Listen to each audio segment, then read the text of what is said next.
안녕하세요. 이미양 포종입니다. 오늘도 윤영희 수호사님과 한민석 포종님 자리에 모셨습니다. 안녕하세요. 안녕하세요. 네, 이번 시간에는 앞으로 닥칠 대병난을 극복하고 후천 가을로 넘어갈 수 있는 법방이 무엇인지 알아보는 시간을 갖겠습니다. 먼저 지난 시간 내용을 수호사님께서 간략하게 말씀해 주시겠어요? 네, 우주의 봄, 여름철을 선천이라고 하는데 이때는 인간도 문화도 이게 상극에 지배하여 서로 이렇게 경쟁을 하면서 다양한 문화를 꽃피우며 이렇게 성장 발전을 했지만 이 속에서 항상 이 인간 세상의 어떤 원과 한을 맺고 또 어둠의 어떤 악의 세력이 존재를 했었다는 거죠. 그 그늘 속에서 결국 인간 세상은 원과 한에 의해서 멸망당하게 된 것인데요. 이제 그로 인해서 이제 전쟁과 질병 대란이라는 것이 이제 장차 이루어지게 되는 것이다.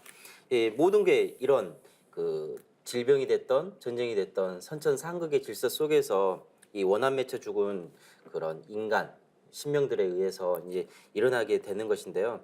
이런 병난은 인간 역사의 모든 문제를 한꺼번에 해결하면서 이 세상을 앞으로 성숙한 문화로 나아가게 되는데 이런 것들이 바로 이 통과 의례로 어떤 선천에서 후천으로 넘어가는 이 통과 의례로 질병의 어떤 현상들이 일어난다. 그때 이제 상제님의 불법을 만났을 때만이 가을 세상으로 넘어갈 수 있다는 것을 지난 시간에 알아보았습니다. 네, 말씀하신 대로 상제님께서는 질병 대란이 오는 원인이 병든 자연과 선천 상극 질서로 인해 맺히고 쌓인 인간의 원한 때문이라고 진단해 주셨는데요. 상제님은 이를 해결하기 위해 인간과 신명의 원한을 풀고 상생의 세상을 열어주시는 천지공사를 집행하셨습니다. 그러면 수호사님, 그 천지공사에서 보면 우리가 신명해원공사라고 말씀을 하세요. 어떤 말씀인가요? 상진님께서는 이제 도전을 보시면 한 사람의 원한이 능히 천지 기운을 막는다. 원한이 폭발하면 우주도 무너져 내린다라고 이렇게 말씀을 하셨는데요. 예, 철천지환을 맺고 죽은 이 원신들이 하늘 땅 사이에 가득 이 선천 5만 년 동안에 얼마나 많겠습니까? 이런 그 가득 찬 원과 한을 맺은 그런 신명들이 있는데 이 지구에 어떻게 좋은 세상을 맞이할 수 있겠냐 이거죠. 그래서 상님께서 친히 인간으로 오셔가지고 원한 맺혀 죽은 신명들을 이렇게 해원시켜서 그들이 살아있을 적에 하고 싶었던 일들을 신명 세계에서나마 이렇게 충분히 만족스럽게 이렇게 만족스럽게 또 펼칠 수 있도록 해원의 역사를 이렇게 짜신 거죠. 그것이 바로 천지공사라는 겁니다. 그래서 천지공사를 다른 말로 신명해원공사라고도 하는데요. 이런 신명을 해원시켜서 온 인류가 염원하고 또 꿈의 낙원세계가 건설되도록 새로운 역사의 판을 이렇게 짜놓으신 거죠. 그것이 바로 상제님의 9년 천지공사, 신명해원공사라고 할 수 있습니다. 수호사님 말씀 들으면서요. 잠깐 제가 생각났던 부분들이 우리가 개인적으로도 이렇게 원한의 관계가 있고 무슨 앙금이 남아있고 이러면 관계가 유지되지 않잖아요. 근데 그런 앙금이 남아있고 사소한 원한 관계지만 이런 걸 풀었을 때 다시 관계가 회복되고 좋게 되잖아요. 그런 것을 큰 틀로 봤을 때 이 지구촌의 모든 선천 역사 과정에서 원과 한이 쌓인 그런 신명들의 한을 다 풀어야만 좋은 세상으로 갈 수 있는 그 공사가 신명해원 공사가 아닌가 하는 생각을 했습니다. 그 천지공사에 대해서는 지난번에도 한번 저희가 다룬 적이 있어요. 그 신명해원을 위해서 과거 역사와 현재를 심판하시고 장차 이 세계가 나아갈 프로그램을 새롭게 짜놓으신 것이 천지공사인데요. 신명들이 해원을 해 나가는 그런 세계 역사의 전개의 과정을 세운 공사라고 하고요. 상제님의 도가 이 땅에 뿌리 내리고 또 후천 성경 건설의 좋은 세상으로 넘어가기 위한 그런 과정을 도운 공사라고 하는데요. 포자님께서는 그 세운 공사의 그 근본 틀인 오선이기와 씨름판 도수를 대해서 좀 간략하게 말씀해 주시겠어요? 그러니까 이게 하나님은 음양을 다 다루시는 분이시니까 세운과 도운으로 음양으로 보셨고 세운도 이렇게 시간적인 틀과 공간적인 틀이 있는데 그 공간적인 기본 프레임은 이제 바둑판에 그다음에 시간적인 흐름 씨름판에 이렇게 붙이셨습니다. 그래서 그 선언적인 성구 말씀이 이제 현하대세를 오선 위기의 기령으로 돌리나니 두 신선은 판을 대하고 두 신선은 각기 훈수하고 한 신선은 주인이다 이렇게 말씀하셨거든요. 말 그대로 다섯 오자 신선선자 그 둘러쌀 위자 바둑기자니까 우리나라를 다섯 신선이 바둑두는 형국으로 이렇게 짜셨다는 건데 지금 지구본을 돌려봐도 4대 강국 정치, 경제, 외교 그 모든 면에서 넘버 1, 2, 3, 4인 나라가 그 각축을 벌이고 있는 나라가 중동에도 없고 아프리카에도 없고 오직 지금 대한민국 이 한반도에만 있거든요. 이게 상진이께서 보신 오선 위기의 프레임이 지금 21세기의 역사에도 도도하게 흐르고 있다. 그래서 지금 위기 타령하는데 제가 사람들한테 항상 얘기하는 지금 위기의 실체는 본질은 뭐다? 오선 위기다라고 얘기를 하고요. 근데 이게 공간 틀은 이렇게 쭉 가지만 시간적으로는 씨름판에 어떤 붙이셔가지고 상제님께서 또 이렇게 선언하신 바 있습니다. 현하대세가 씨름판과 같으니 애기판과 총각판이 지난 뒤에 상씨름으로 판을 마치리라. 씨름판 때는 조선의 38선에 두고 세계의 상씨름판을 붙인다 이렇게 말씀하셨는데, 그러니까 근데 씨름을 이제 전통적으로 보면 애기판이라고 하는 오프닝 게임이 있고 총각판이라고 하는 좀 이제 달궈지는 그 2탄이 나오고 마지막 최종 결론은 상씨름, 상투 튼 사람들이 하는 게 있는데요. 그러니까 20세기 역사를 통관해 보면 상진이 공사 보신 직후부터 보면 그 스페인 독감이 돌았던 1차 세계대전 그걸 통해서 상진님께서 기약했던 게 뭐냐면 동북아에서 서양 제국주의 기운을 이제 뽑아내려고 했던 거고요. 또 그 서양 본토에서 이제 자중질환이 일어나게 해가지고 서양 제국주의 세력을 약화시키는 문제가 있었고 2차 세계대전이 터졌던 그 총각판에서는 그 동양의 여러 약소국들을 다 독립시키십니다. 그렇게 해가지고 동서 이제 균형을 맞추신 거죠. 그러니까 궁극적으로 하나님이 바라셨던 거는 지구촌이 한 가족 되는 거. 그러기 위한 마지막 이제 최종 매치가 상씨름으로 우리 한반도 38선에 붙어 있다 이렇게 일단은 알고 계시면 되겠습니다. 네, 그 상제님의 그 천지공사가 우리 현실 역사에서 보면 마치 기차 레일처럼 같이 이렇게 세운과 도운으로 가고 있는데요. 많은 분들이 상제님 천지공사의 이런 프로젝트에 대해서 눈을 뜨신다면 세상이 둥글어가는 과정에 대해서 궁금증이 많이 해소될 것 같다는 생각을 합니다. 그런데 상제님께서는 장차 전쟁은 병으로서 판을 막으리라. 앞으로 싸움 날만 하면 병난이 날 것이니 병난이 병난이니라. 즉 이 말씀은 전쟁이 곧 질병이니라 뭐 이 말씀인데요. 그 전쟁과 질병 따르니 함께 온다고 하셨는데요. 왜 전쟁과 질병이 함께 오는지 포즈님 좀 설명을 해주시겠어요? 뭐 역사적으로 그런 1+1의 어떤 프레임도 있는데 상제님께서는 무신년 1908년에 이제 충청도 장항에 가셔가지고 그 상씨름 넘어가는 과정에 대한 공사를 하나 보시는데요. 그때 이렇게 파탄이 나간다 이렇게 보신 금도수 공사가 있는데 거기에서 파자는 깨트릴 파자고 탄자는 찢어질 탄자입니다. 그러니까 그 선천 인류 삶을 지탱해온 어떤 자연과 문명과 인간의 그 모든 질서가 이번에 다 깨지고 찢어진다는 건데 그렇게 되면 아까 말씀하신 대로 상극의 원한이 탁 터져버리면 끝나는 거기 때문에 근데 우주는 영원해야 되기 때문에 그거를 연착륙하고 하기 위해서 전쟁으로 그 살기를 제하시는 과정이고 근데 전쟁도 붙다 보면 우리가 뜯어 말려야 되는 상황이 오잖아요.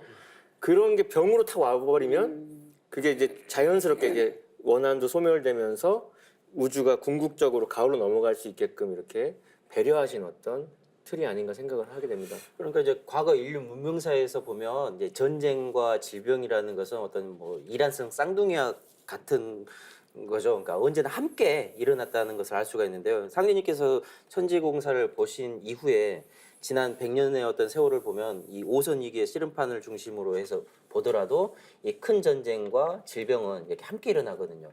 애기판이었던 이제 1차 세계대전은 스페인 독감으로 해서 약 5천만 명에서 1억 명 정도가 이렇게 질병을 통해서 이제 희생을 치르고 또 그것이 끝나고 나서 총각판 2차 세계대전은 1945년 히로시마와 나가사키에 원자폭탄이 떨어져서 그 수많은 사람들이 이제 인공적인 원자병에 의해서 참혹한 고통을 통해서 일본이 패망을 하게 되고 종결이 되게 만들으셨거든요.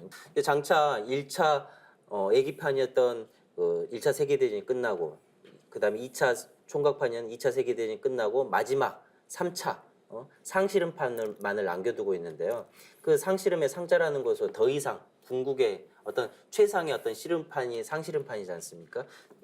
장차 일어날 어떤 상시름의 전쟁이라는 것도 천지전쟁으로서 궁극에 더 이상에 없는 그런 전쟁의 향상으로 간다는 거죠. 거기에 바로 그 괴질병, 질병의 대란도 함께 동반이 된다는 것입니다.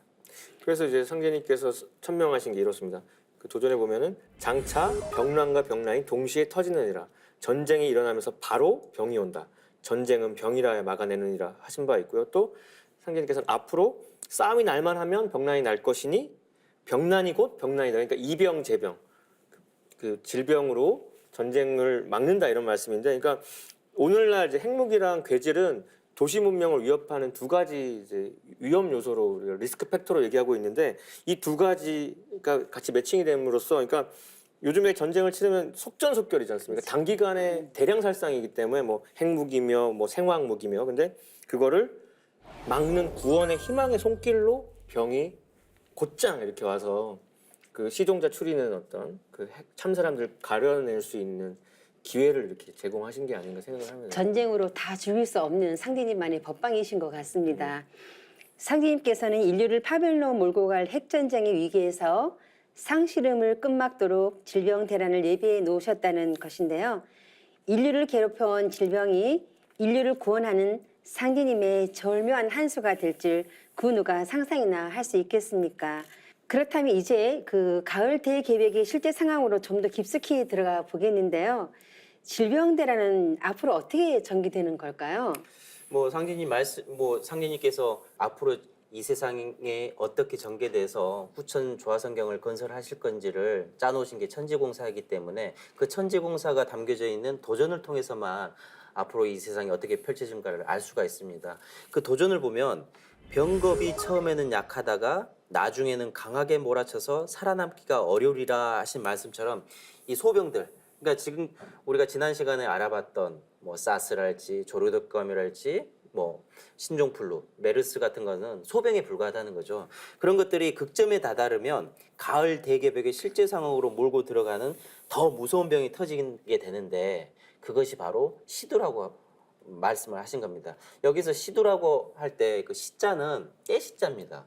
그러니까 가을이 왔다. 우리가 시계를 보잖아요. 그러면 몇 시냐고 이렇게 이야기하는 것처럼 그 시두가 대발하면 바로 가을의 시간에 문턱이 왔구나. 그런 것을 알 수 있는 그 질병이라는 거죠. 그래서 시두를 어떤 가을의 어떤 시대를 알려주는 전령자, 안내 역할을 한다고 볼 수가 있습니다.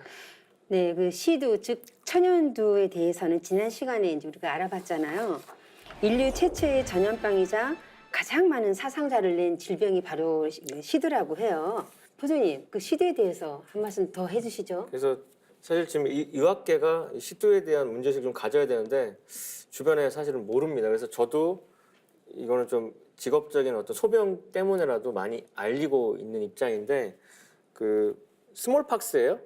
영어에서는. 그러니까 그럼 작다는 얘기인데 사실 인류의 역사상 가장 많은 희생자를 냈어요. 근데 왜 그런 이름 붙었냐면 그레이트 팍스라고 하는 매독하고 다르다 이렇게 스몰팍스인데, 그게 전염병의 제왕입니다. 20세기 접어들어서도 한 3억 명 죽었습니다. 그리고 그 치사율이 이제 한 30%예요. 그러니까 걸리면 10중 3명은 이제 죽는 거고요. 그 면역성이 약하면 이제 90%까지 이제 치사율은 올라가는 거니까 걸리는 순간 이제 초상치를 준비를 해야 되는 건데, 기간도 짧아요. 그게 금방, 그러니까 걸린 즉시 그 위기를 넘기면 사는 거고, 아니면 그냥 장복 기간이 없다는 말씀이잖아요. 되게 빨리 이제 진행이 된다는 거고, 왜냐하면 또 퍼지는 게 무서운 게 호흡기를 통해서 가니까. 바이러스. 그렇죠. 그러니까 그래서 이게 만약에 그 생화학 무기로 터지게 된다면 극장 같은 데서 이렇게 같이 영화 보다가 환풍구로 그거 뿌리면은 어마어마한 살상이 되는 거죠. 그래서 옛날부터 아까 시두 때가 돼서 터지는 거라고도 했고, 또 천연두라는 말도 있죠. 그러니까 그것도 둘 다 뜻이 하늘에서 유래된 뭔가 때와 맞물려서 벌어질 수밖에 없는 병이라는 걸 암시하는 거고, 전통적으로는 우리가 마마, 상감마마처럼 존칭을 하면서 떠받들었고요. 손님이라 불렀잖아요. 그러니까 손님은 존칭이면서 얼른 떠나시라. 그리고 여기저기 옮겨 다니기 때문에 그런 복합적인 의미로 손님이라고 표현을 했고요. 조선 땅 우리나라에 온 거는 한 4, 5세기 정도로 추정을 합니다. 그리고 조선 시대에는 뭐 기록상으로는 한양에서 한 50번 정도 창궐을 했다. 그런 기록이 있고 우리나라가 6.25를 겪었고 그게 이제 남북 상실임의 전반전 상황인데 그때도 병난병난 같이 매칭이 된 어떤 하나의 흐름인지 그 당시에도 51년도에 천연두 감염자가 4만 명으로 추산되고 있거든요. 그러니까 이게 먼 사건이 아니에요. 우리가 많이 발달됐다라고 한 20세기에도 생생하게 겪은 현실입니다. 그러니까 이제 이 시두라는 것은 여러 차례 이제 세계사를 주도한 이거 왕과 어떤 이렇게 황제들의 목숨도 많이 앗아갔거든요. 뭐 지난 시간에 알아봤듯이 뭐 고대에서 중세, 중세에서 이렇게 근대로 넘어온 그 문명을 이렇게 바꾼 질병이기도 했지만 왕들의 어떤 죽음을 이렇게 인도하는 그런 질병이기도 했거든요. 예를 들어서 그 기원전 1157년에 사망한 이집트 파라오 람세스 5세의 그 미라의 얼굴에 보면은 이제 곰보 자국이 시두 자국인 곰보 자국이 발견되기도 했고요.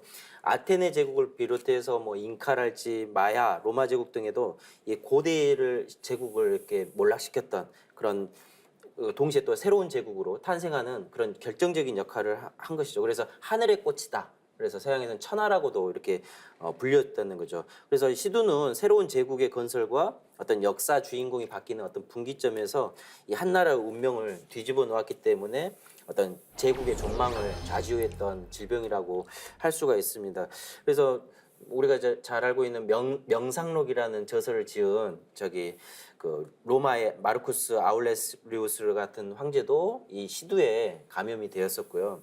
또 1560년에 영국의 엘리자베스 1세 여왕이나 청나라의 강희제도 이렇게 천연두에 걸렸다가 살아났다는 기록들이 있습니다. 뭐 유럽에는 뭐 프랑스, 스페인, 러시아의 뭐 황제들 같은 경우도 그런 사례들이 많이 있거든요. 그래서 특히 이제 스웨덴 같은 경우는 1764년에 이제 시두가 대발을 해서 인구의 10분의 1 정도가 이렇게 사망하는 그런 일도 있었고요.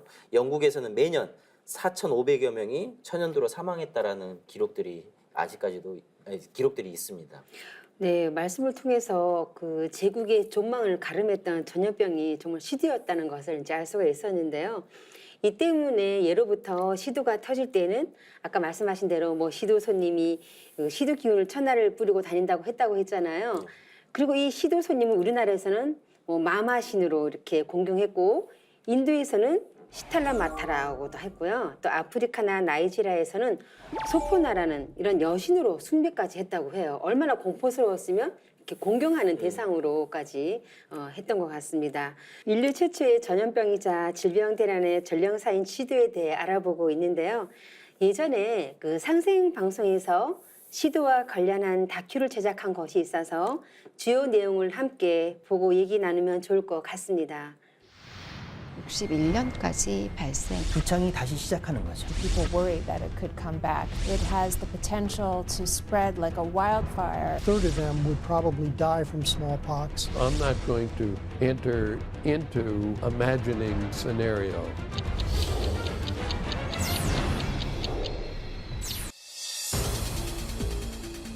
흑사병이나 스페인 독감, 근래에 들어서 발생한 에볼라와 에이즈는 한 시대를 휩쓸었던 질병들이다.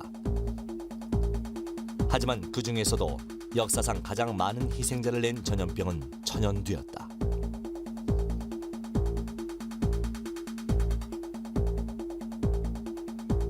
시두, 마마, 두창이라 불리는 천연두는 다른 전염병과 달리 고대 역사에 자주 등장하고 있는데 이는 천연두가 세계사를 주도하는 왕과 황제들의 목숨을 여러 차례 앗아갔기 때문이다. 역사상 가장 큰 인명피해를 준 천연두는 언제부터 시작된 것일까? 그 중에서 바리올라베라는 가장 흔한 형태의 천연두 바이러스다. 농포를 형성하고 뒤에 딱지가 생기는 형태의 이 바이러스에 노출되면 72시간 내에 감염되며 감염 후 비면역자의 치사율이 30%로 매우 높은 것으로 알려져 있다.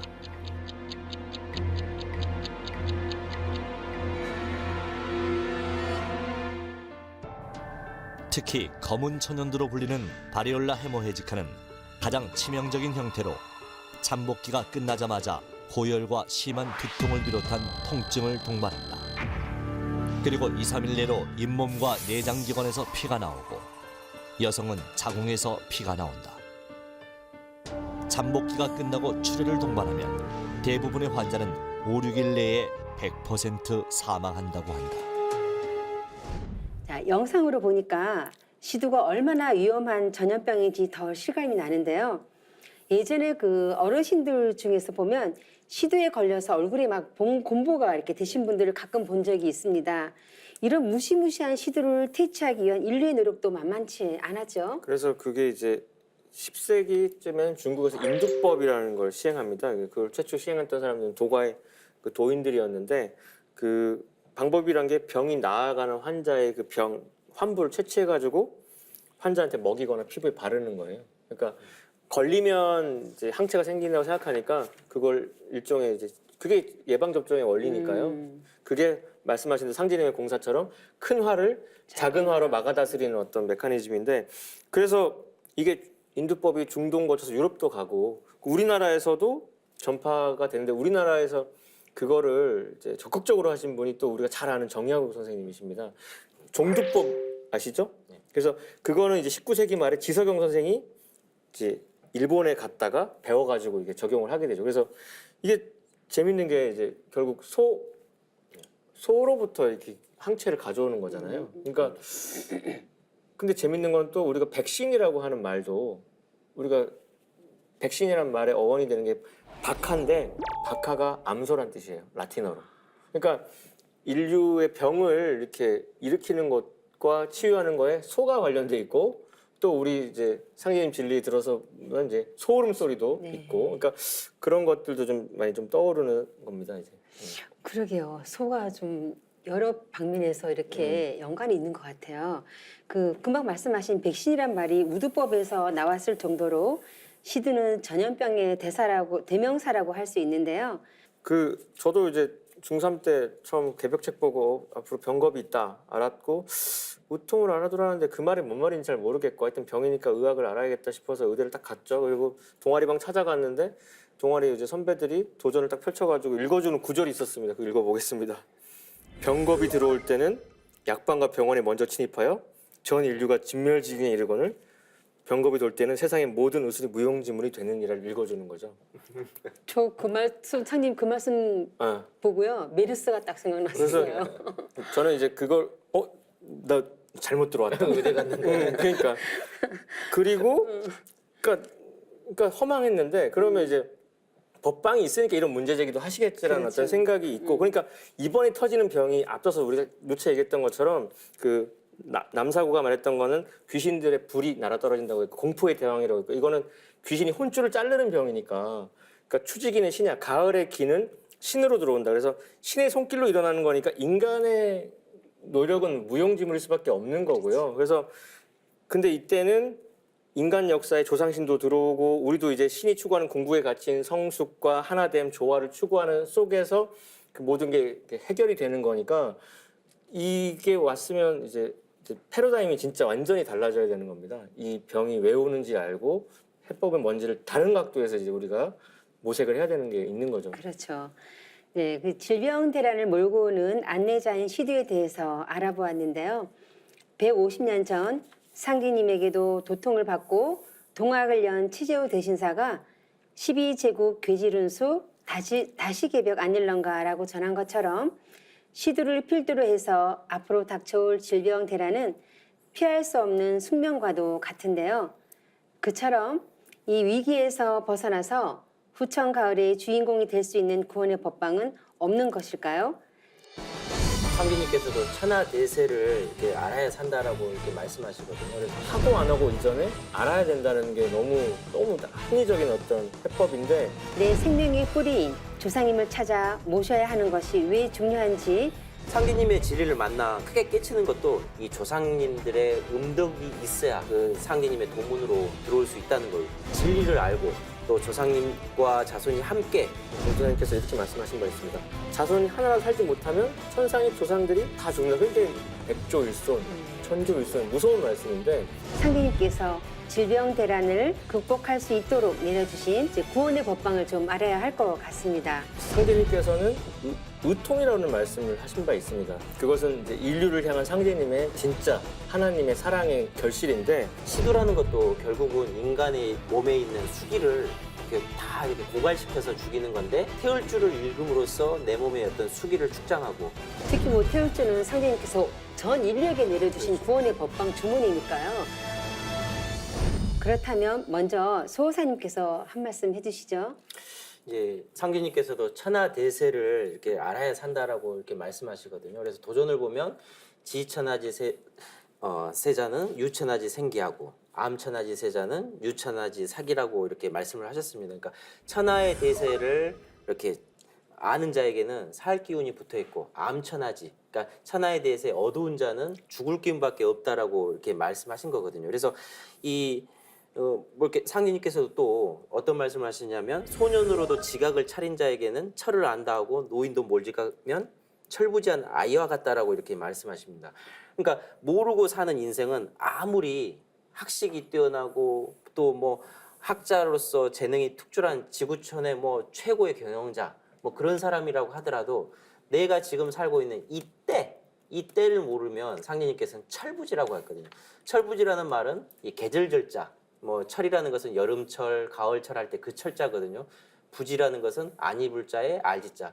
내가 지금 살고 있는 때, 어느 때인지를 알지 못한 사람을 철부지라고 하는 것이죠. 그래서 여름에는 여름 옷을 입어야 하고 가을에는 가을 옷을 입어야 하는 것처럼 의식의 지평을 좀 넓혀서 지금 내가 지금 살고 있는 때가 어느 때인지 그 때를 제대로 철부지 인생처럼 그런 것이 아니라 제대로 때를 알고 살아간다라고 하면 이 가을 개벽이 결코 멀지 않았다는 것을 알 수가 있다는 거죠. 그때 그 중요성을 아는 순간 구원의 복방의 문은 서서히 열리기 시작한다고 말씀할 수 있습니다. 그러니까 일단 알아야 된다는 거죠. 그러니까 믿음 유무랑 상관이 없는 그렇죠. 거라는 거죠. 알고 모르고의 그쵸. 차이니까요. 하고 안 하고 이전에 알아야 된다는 게 너무 합리적인 어떤 해법인데, 그래서 아까 설명하신 게 너무 와닿은 게 여름철에 여름철 옷 입고 가을은 가을 옷 입어야 되는데 여름 옷과 가을 옷의 차이는 여름 옷은 짧은데 가을 옷은 이렇게 다시 길어지지 않습니까? 그러니까 여름은 짧아졌던 진리가 가을이 되면 다시 이렇게 되찾게 되는데, 그렇게 되찾게 되는 진리의 영역이 뭐다? 뿌리로 돌아가야 된다는 거죠. 뿌리에 대한 거를 아는 게 이번에 죽고 사는 거의 관건이다 이런 겁니다. 그러니까 가을은 열매 맺는 때인데 열매 맺는 법칙은 뿌리 기운하고 다시 접속이 돼야 되는 문제가 있기 때문에, 그러면 내 삶에 우리 인생의 가장 첫 번째 뿌리가 뭐냐? 그것도 이제 상제님께서 다짜고짜 당신을 찾으라는 게 아니라 하나님께서는 또 이렇게 말씀하신 바 있거든요. 그래서 너희에게는 설령이 하나님이라 너희는 설령을 찾은 연후에 나를 찾으라 이렇게 말씀하십니다. 왜냐하면 지금은 원시반문하는 시대고 혈통줄이 바르게 잡히는 시대니까 환부역조가 곧 죽음이기 때문에 제1의 하나님으로서 조상님을 먼저 찾으라는 걸 우리 증산상님께서는 강조하시고요. 그럼 내 조상들이 모여서 또 제2의 하나님이 되는 게 뭐냐면 그 조상님들의 조상님으로 가면 민족신이 있죠. 그래서 우리 한민족은 삼성족, 환인, 환웅, 당군 그 민족의 국통맥을 아는 국통 하나님을 아는 게 또 살고 죽는 관건이기 때문에 역사의 진실을 밝히는 행위도 적극적으로 저희가 얘기를 했던 거고요. 그 연후에 그 뿌리 진리 신교를 내려주셨던 그 하나님이 직접 오셔서 도법을 펼치시는 게 증산상제님의 무국대도 완성된 중통인의 도법을 만나서 바르게 닦는 것이 이번에 온전히 열매 맺는 궁극의 비결이다 이렇게 말할 수 있겠습니다. 네, 뿌리를 알아야 하는 그런 세 가지 단면을 이렇게 말씀해 주셨는데요. 상제님께서는 설령신의 음덕으로 나를 믿게 된다라고 하실 정도로 조상님이 중요한 분들이라고 강조하셨는데요.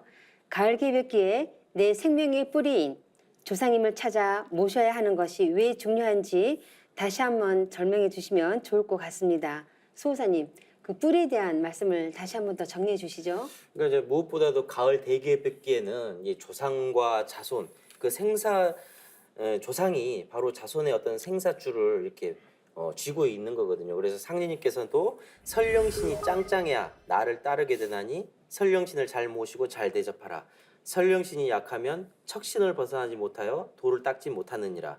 설령의 음덕으로 나를 믿게 되느니라 하신 것처럼 바로 무척 잘 산다, 척이 없어야 잘 산다라고 하는데 그 설령신이 짱짱해야 바로 이 척신으로부터 벗어나서 도를 닦을 수 있다라는 거죠. 그것이 바로 이제 구원의 법방을 열 수 있게 해주시는 건데요. 상기님의 진리를 만나 크게 깨치는 것도 1차적으로는 이 조상님들의 음덕이 있어야 그 상기님의 도문으로 들어올 수 있다는 거죠. 그런데 반면에 조상의 음덕이 적고 척신의 발동이 있더라도 자손이 내가 진심 어린 그 구도의 길을 걷고 일심 어린 마음만 있으면 바로 이 척신의 방해균을 잘 이겨내서 훌륭한 구도자로 거듭 태어날 수 있다는 거죠. 그래서 진리를 알고 또 조상님과 자손이 함께 이 가을 개벽의 어떤 그 벽란의 그 좁은 문을 이렇게 통과할 수 있는 것이 바로 구원의 길이라고 할 수가 있습니다.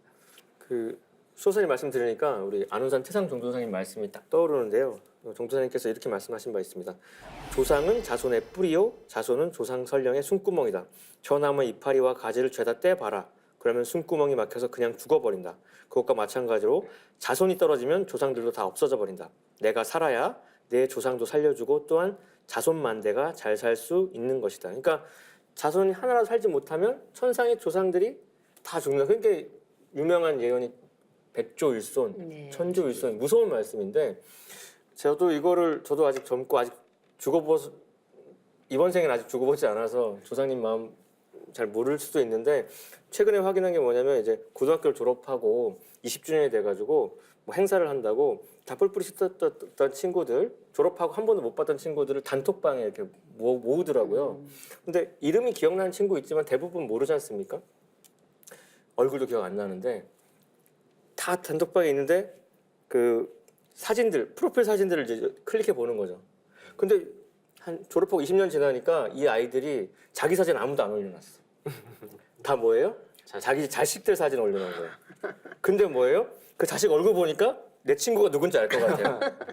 그러면서 지금 태상 조사장이 말씀하신 이파리와 뿌리, 숨구멍의 관계를 알 것 같은 거니까 아이들 아빠가 되다 보니까 그 아이들의 얼굴이 나의 얼굴인 거죠. 지금 천상 조상님의 단톡방에는 우리들의 얼굴이 그렇죠. 프로필 사진으로 있을 것이고 그럴 것입니다. 네, 그것만 봐도 알 수 있다는 걸 절감을 했어요. 이번에 그 뿌리로 돌아가서 열매 맺는 거의 법칙이 얼마나 중요한지를 그 하나의 사건으로 제가 각성한 바 있습니다. 네, 그 만물이 뿌리를 찾아 근원으로 돌아가는 원시반분의 가을철을 맞아서 나의 생명의 뿌리인 상기님과 국조 삼신 그리고 조상님을 모셔야 한다. 뭐 이렇게 요약할 수 있을 것 같습니다. 그런데 이렇게 원시반분을 실천만 한다고 해서 가을 천지의 열매가 되는 것은 아니죠. 그 원시반분을 기본적으로 실천하고 또 이와 더불어 상대님께서 질병 대란을 극복할 수 있도록 내려주신 이제 구원의 법방을 좀 알아야 할 것 같습니다. 부장님, 그 구원의 성스러운 법방에 대해서 좀 말씀해 주시죠. 그 상제님께서는 의통이라는 말씀을 하신 바 있습니다. 그리고 그것은 이제 인류를 향한 상제님의 진짜 하나님의 사랑의 결실인데, 근데 상제님께서 이렇게 공사 보시면서 바쁘게 다니시다가 아차차 하신 적이 있거든요. 그게 이제 무신년에 맑은 도랑물 속을 딱 보시고선 송사리 떼가 네네. 먹이 먹으려고 딱 모이는 걸 보시고서는 아, 천하창생이 모두 저 송사리 떼와 같이 먹고 살려고 껄떡거리다가 허망하게 죽을 일 생각하니까 안타깝고 불쌍하다, 허망하다 세상만사가 덧없이 넘어간다라고 탄식하신 바 있거든요. 그게 딱 하나님이 보시기에 우리 전 인류가 송사리 떼 같은 거죠. 근데 그 인류들이 먹고 사는데 지금 다 꽂혀 있는데 그들을 위해서도 하나님께서 며칠씩 굶으신 바 있고 맞아요. 한겨울에도 호돈만 입으신 적 왜 그러시냐고 우리 성도들이 여쭈었을 때 한 명이라도 더 먹고 한 명이라도 더 따뜻하게 하기 위한 하나님의 대속의 어떤 행보셨는데, 그러면서 돌아가시기 직전에는 어천하기 직전에는 세상의 모든 병을 다 조금씩 다 앓으신다, 약을 알았다 해가지고 그 공사가 우리 지금 의료계에서 쓰고 있는 모든 백신들 신종플루에는 타미플루 써라 이렇게 다 아름기를 주셨는데 모든 겁제는 물리치셨는데 오직 하나 병건만 남겨두고 너희들한테는 뭘 주시겠다고 했냐면 의통, 살려서 통이라는 그 솔루션을 줄 테니 이거를 잘 깨닫고 준비하고 있으라는 말씀하셨거든요. 그러니까 이 의통의 실체가 뭔지를 아는 게 이번에 생사의 그 관건이 되는 겁니다. 그래서 그러면서 이제 의통의 기반이 되는 거는 태울주고 태울주에 모든 약기운 붙여놓았다는 말씀하셨거든요. 그러니까 일단 그 질병 대란을 극복한 유일한 처방전은 살릴 의자 통일할 통자의 의통이다. 일단 정리를 하겠습니다. 네, 상제님께서 이 땅에 강세하신 목적은 가을 개벽기에 인류를 구원해서 상생의 후천 세상을 여시는 것이잖아요. 그렇게 본다면 상제님께서 구원의 법방으로 전하신 의통은 상제님 9년 천지공사의 최종 결론이라고 할 수 있을 것 같습니다. 부장님, 의통에 대해서 좀 더 구체적으로 네. 좀 조심스러운 부분도 있지만 좀 말씀해 주시겠어요? 그래서 이게 진짜 어찌 보면 도비죠. 네. 청기누설 같은 건데 상제님의 말씀을 한번 다시 정식으로 도전을 통해서 읽어보겠습니다. 이 뒤에는 병겁이 전 세계를 엄습하여 인류를 전멸케 하되 살아날 방법을 얻지 못할 것이라. 그러므로 모든 기사묘법을 다 버리고 오직 비열한 듯한 의통을 알아두라. 내가 천지공사를 맡아봄으로부터 이 땅의 모든 큰 겁제를 물리쳤으나 오직 병겁만은 그대로 두고 너희들에게 의통을 붙여주리라. 그러니까 여름에서 가을로 들어설 때 병겁으로 죽어가는 사람을 살리는 상제님의 조화권, 하나님의 어떤 그 조화로 사는 게 의통인데 이 의통은 의통, 임패, 성패랑 태울주로 이제 구성이 돼 있어요. 그러니까 무형의 의통 기운이 태울주에 깃들어 있는 거고 그 태울주를 유형화시킨 상제님의 신물, 그게 바로 의통 성패예요. 그러니까 이 유형과 무형의 음양양면을 다 갖춘 자만이 신앙의 은혜로 이 개벽기의 질병 대란을 이제 극복할 수 있다는 거죠. 네, 그 구원의 뭐 법방하면 다들 보면 막연하게 생각하잖아요, 그죠? 근데 수호사님, 우리 증산주에서 말하는 구원의 성패라는 것은 어떤 것일까요? 네, 뭐 불교에서는 그거를 뭐 해인이다, 뭐 기독교에서는 종려나무 가지다라고 이렇게 구원의 어떤 상징성으로 이야기를 하는데요. 증산도에서 말하는 의통이라는 것은 이 병든 사람, 병든 세상을 이렇게 살릴 자, 살려서 한 가족 한 마음으로 세계를 통일한다는 의미가 있거든요. 그러니까 뭐 남북 통일이 그냥 자유로 되는 것이 아니라 이 질병 대란을 통해서 우리가 의통 성패를 가지고 살려서 통일하는 진정한 통일의 의미가 여기에 내포되어 있는 것이 바로 의통입니다. 근데 또 의통 성패와 더불어 바로 이 태울주, 그러니까 격암 남사구 선생이 그 격암유력에 남겼던 말씀 중에 뭐가 있냐면 나를 죽이는 것은 누구인가 소두모죽이 그것이라. 나를 살리는 것은 무엇인가? 돌을 닦는 것이 그것이라. 소름 소리를 먼저 내는 자가 살 수 있으리라. 이렇게 말씀을 하셨는데요. 바로 이 소두무족이라는 것은 이 천지에서 신병으로 그 신도 세계에서 이게 사람을 이렇게 혼줄을 자르는 그런 역할을 하는 거고요. 그 구원의 법방은 바로 돌을 닦는 것인데 그 돌을 닦는 것을 어떻게 닦아야 되냐면 바로 소름 소리를 내면서 닦은데 바로 이 소름 소리가 뭐냐? 바로 태울주라는 거죠. 태울주에도 보면은 소우자가 입구자에 쿰이라는 뜻에 보면은 입구자와 소우자가 들어가거든요. 그래서 태울주 소리를 뭐라고 하냐면 우명성이다. 소우자에 울음명자에 소리성이라고 하거든요. 그래서 바로 소름 소리라는 것은 바로 태울주라는 것을 이렇게 알 수가 있습니다. 또한 이렇게 그 전쟁은 항상 이렇게 전염병을 수반을 했었지 않습니까? 그래서 동양의학에서 아까 이야기했던 것처럼 역병이 이렇게 일어나게 되는데 그 고칠 방도가 없을 때 오직 이제 부와 수, 그러니까 부적과 청수물로 이렇게 치료를 했다라는 것이 이제 기록에 있는데요. 이게 청수를 올리고 또 수행을 하며 태울주를 수행을 하면 이 신명을 움직여서 이 천지의 생기를 얻어가지고 바로 역병 또 괴질병으로부터 이렇게 물리칠 수가 있다는 거죠. 거기에는 또 의통선패가 이렇게 무엇보다도 중요하게 작용을 합니다. 그래서 동의보감을 쓰신 이 허준 선생도 바로 이런 역병, 시두나 이렇게 치료법을 태울꽃 천존이다. 그래서 태울에 계시는 존귀하신 천주님을 이렇게 불러라고 하는 그런 그 말씀이 동의보감에도 정확하게 기록이 되어 있습니다. 그 당시에도 이렇게 태울주와 관련된 태울국어 천존을 뭐 일백독을 읽으면 그 효험이 이루 말할 수 없다 이런 말씀처럼 그 태울주에 관련된 그 태울천의 상원구님을 찾으면 이 병이 낫는다 이런 말씀이잖아요. 그렇죠. 네, 그런데 실제 우리 한민족 근대사에서 약 1천만 구도자들이 증산 상제님께서 전해주신 태울주의 위력을 체험한 사건이 있었죠. 상제님께서는 1909년에 하늘 보좌로 어천을 하시고 2년 뒤 1911년에 이제 정통 계승자인 태모 고수부님께서 도장문을 여시고요. 그러면서 이제 태울주 수행이 정통적으로 이렇게 널리 퍼지면서 다양한 이제 수행자들이 몰려들었는데 그게 이제 격발된 사건은 그 1차 세계전과 맞물려서 스페인 독감이 이제 유럽을 뒤흔들고 시베리아 철도를 타고 1918년 무오년에 이렇게 조선 땅에 딱 왔을 때 우리나라에서도 한 14만 명이 죽어 넘어가는 상황에서 그때 뭐 의료 시스템도 없고 약도 없고 하니까 근데 태울주 읽는 사람들은 이렇게 건재하니까 이거는 뭐 읽기만 하면 되니까. 그냥 100%니까요. 네. 그냥 이거는 뭐 지금의 어떤 그 홍보보다 더 빠르게 바이럴 마케팅이 돼서 사람들이 그걸 다 위기를 넘긴 거니까 아까 언급할 때 전 세계 통계보다 우리나라가 그 스페인 독감의 사망자 수가 극히 낮거든요. 거의 1% 가까이. 이게 그 당시 태모님께서 여셨던 그 일변 증산도 도운에서의 태울주 그 기적을 통해서 체험한 자들이 그래서 조선통독부 통계로 그 당시에 600만 명이 증산 상제님을 믿고 태울주를 읽었다고 하니까 뭐 실제로 한 700만 명까지도 간다고 하니까 그 태울주의 조화로 스페인 독감도 우리가 이겨냈던 역사가 상생이 살아있다 말할 수 있겠습니다. 네, 상제님께서는 태울주로 천하 사람을 살리느니라 병은 태울주로 하여 막아내느니라 라고 하셨는데요. 하지만 많은 분들이 주문을 읽는다고 해서 어떻게 병마를 물리칠 수 있는 것인지 궁금해할 것 같은데요. 상제님께서 내려주신 태울주가 어떤 주문인지 소개하는 것도 좋을 것 같습니다.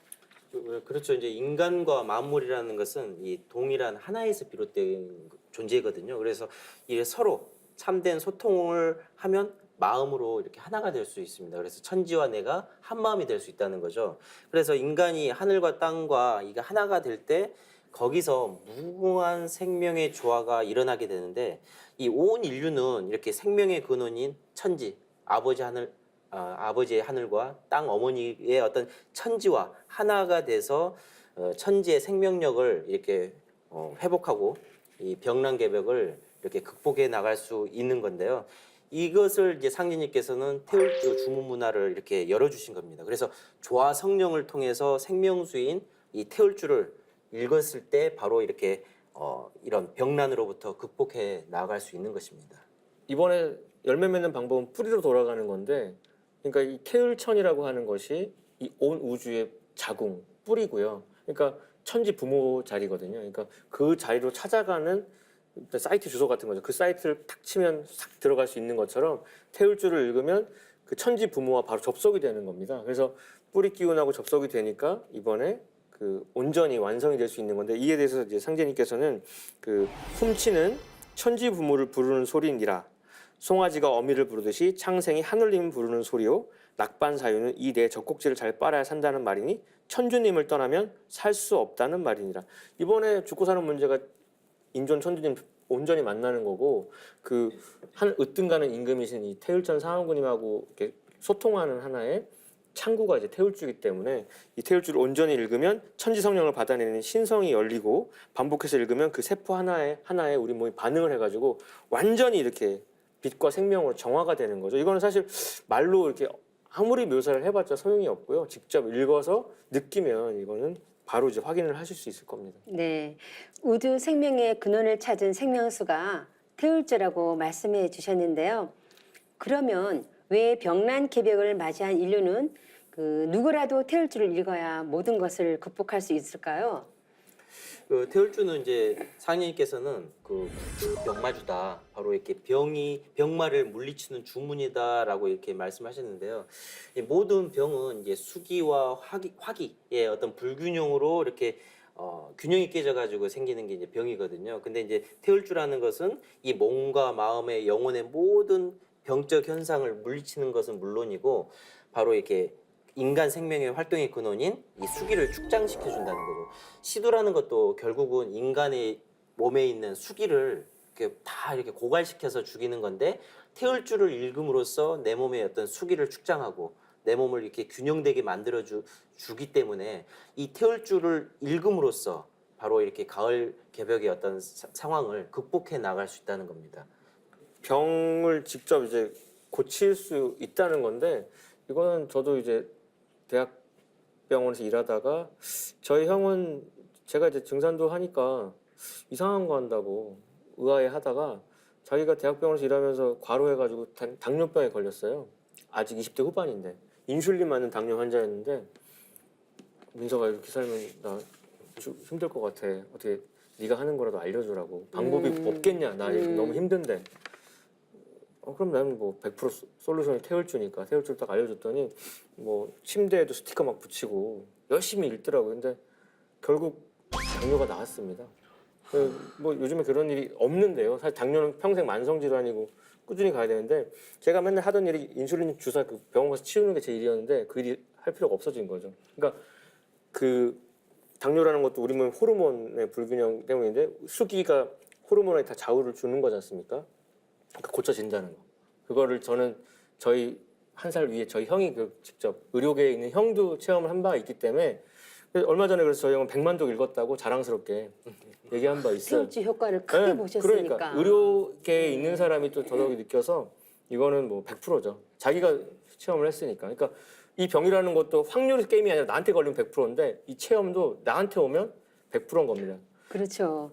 저도 뭐 우리 증산도 도문에 오기 전에 그 천지성공이라는 책을 한번 읽었었어요. 뒤에 보니까 기벽하는데 태울주를 읽어야 된다는 거예요. 근데 그때는 뭐 제가 신도가 아니었기 때문에 어떻게 읽는지도 모르고 그냥 국어책 읽듯이 그냥 훔치 이렇게 했어요. 근데 그거를 이제 자기 전에 누워서 이 태울주를 한번 읽어볼까? 그리고 이제 했거든요. 한 3번인가 읽었나요? 정말 유체이탈하는 체험을 했어요. 누운 상태에서 제가 여기에 누운 상태면 제가 한 이만큼 뜨는 거예요. 제가 막 너무 놀랐고 무서워서 방바닥을 막 만져봤죠. 근데 방바닥도 만져지고 제 몸도 만져지는데 저는 떠 있는 거예요. 너무너무 놀랐어요.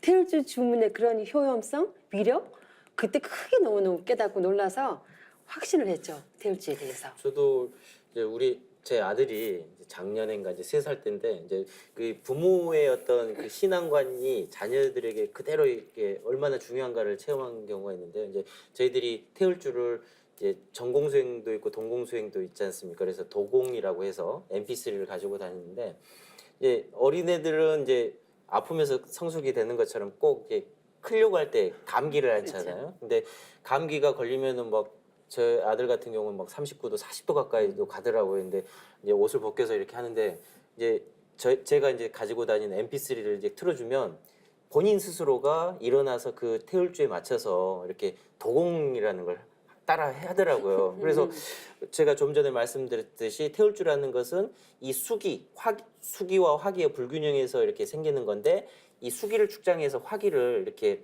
균형되게 맞춰준다라는 말씀을 우리 아들이 이제 태울주 도공을 하니까 그 열이 나잖아요. 감기에 걸리면. 근데 그 화기를 열을 내려주더라고요. 그래서 그 다음날 이렇게 좀 많이 괜찮아졌던 거를 이렇게 경험을 했었는데요. 바로 이 태울주 수행이라는 것은 바로 이 체험적으로 이렇게 해보면 바로 이 얼마나 좋아지는지를 이렇게 알 수가 있는 것 같습니다. 그러니까 지금 딱 살아있는 아빠가 살아있는 아들이 주문 읽고 움직이는 거 이렇게 뿌듯한데 상대님께서 일러주신 태울주의 또 정명 중에 하나가 태울주를 많이 읽어라. 태울주는 설령 해온 주문이니라. 그러니까 자손들이 태울주 읽어서 후천으로 넘어가야 당신들도 같이 열매 맺고 또 내 자식이 성공하겠구나 뿌듯한 것처럼 조상님들은 후손들이 태울주 읽는 거에 그냥 춤을 추신다는 거죠. 그렇죠. 그러니까 천상의 무도회장의 그 음악은 그 태울주. 특히 뭐 태울주는 상대님께서 전 인류에게 내려주신 구원의 법방 주문이니까요. 누구라도 읽기만 하면 참 좋은 주문 아닙니까? 네, 지금까지 가을 기벽을 앞두고 벌어질 질병 대란과 이를 극복할 수 있도록 상대님께서 내려주신 구원의 법방을 알아봤는데요. 성자와 예지자들이 외쳤던 구원의 결론이 상님 진리에 있다는 것을 깨달을 수 있었습니다. 그럼 마지막으로 두 분의 마무리 말씀을 좀 들어보겠습니다.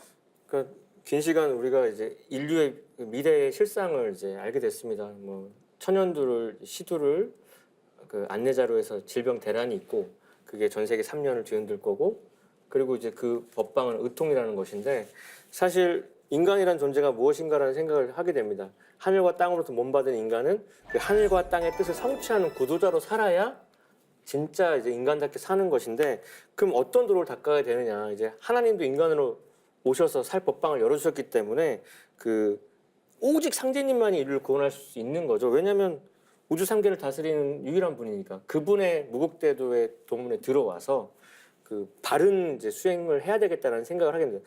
그 채를 잡으라는 말씀하셨기 때문에 진리의 채, 그 원형에 해당하는 우주일념의 깨달음부터 확고히 하고 그런 연후의 수행도 이제 기반을 잡아야 되는 것이고요. 그 상제님의 바른 정통맥을 이은 태목 고수님의 도법 그리고 그걸 이은 안운산 태상 종도사님과 우리 그 종도사님의 그 성소인 도장에서 그 어떤 바른 수행법을 닦아 나가는 것이 이번에 진짜 그 의통도 도장을 바탕으로 집행되는 곳이기 때문에 그게 정말 궁극의 어떤 도비가 아닌가 저는 생각을 합니다. 뭐 제가 드리고 싶은 말씀을 다 하신 것 같은데요. 뭐 이렇게 뭐 가을 개벽기에 뭐 어떤 병난을 극복하기 위해서는 이렇게 상주님의 도를 받아야 되는 거고요.